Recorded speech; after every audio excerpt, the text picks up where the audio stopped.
Hey, good morning, everybody. Welcome to another segment of Rallies Unlimited. I am coming at you from Orlando, Florida this morning, and getting me out of the 15-degree Chicago weather. In a few hours, I'll be with the Florida region celebrating some successes from last year in an awards luncheon. So we're doing the rally call via video this morning. And I thought that we would have a conversation about value and what does value mean to you. I want you to think on that because I feel that myself, no exception, that we tend to throw around that word value a little bit too much as builders. Value is a buyer's word, not a seller's word. We want to keep that in mind. As much as we're proud of our product and lifestyle, and we know it's affordable, it's priced correctly, it's jam-packed with amenities, and it's a whole lifestyle package concept. And you would think we could say valuable, and it is, but it's really the customer's concept of value. If the customer, if what we have is important to the customer, then there's value there. We don't get to say we're valuable. It's almost like,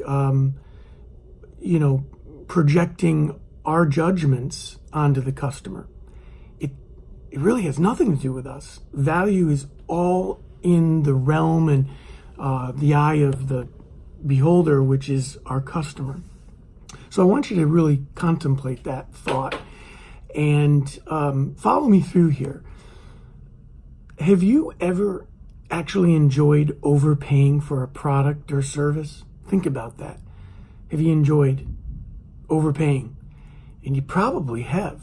And I'll illustrate this simply by saying, hey, if you've ever been to a sporting event and bought beer, you paid $8, 4 times retail. And you did it because you wanted to. You did it because it brought you enjoyment. You did it because you saw value and in that moment in time. Now keep in mind, you also could afford it too, right? So not professing, we're rich and therefore we can, but you could afford the $8 bottle of beer, which you knew you were paying 4 times retail, but because it brought you so much of that happiness, it was valuable and worth it. Same thing with that bucket of popcorn in the movie theater. You're buying an experience. You're willing and able to overpay, and that brings you happiness simply because you just wanted to do it. Same thing with our product and lifestyle. If the customer can genuinely afford it from a baseline level, it's no longer about price. It's really about whether they see value in making that purchase. So, how do you find out what the customer thinks is valuable?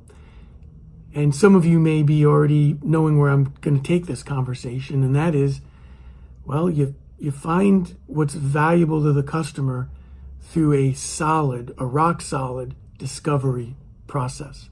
And there is no better discovery process than our own 4-2 sales formula process, which ice breaks, you become coffee worthy, you ask permission to ask a few questions, and then you understand, you seek to understand the buyer's story through learning about where they're currently living and what's not working for them and where they want to be in the future.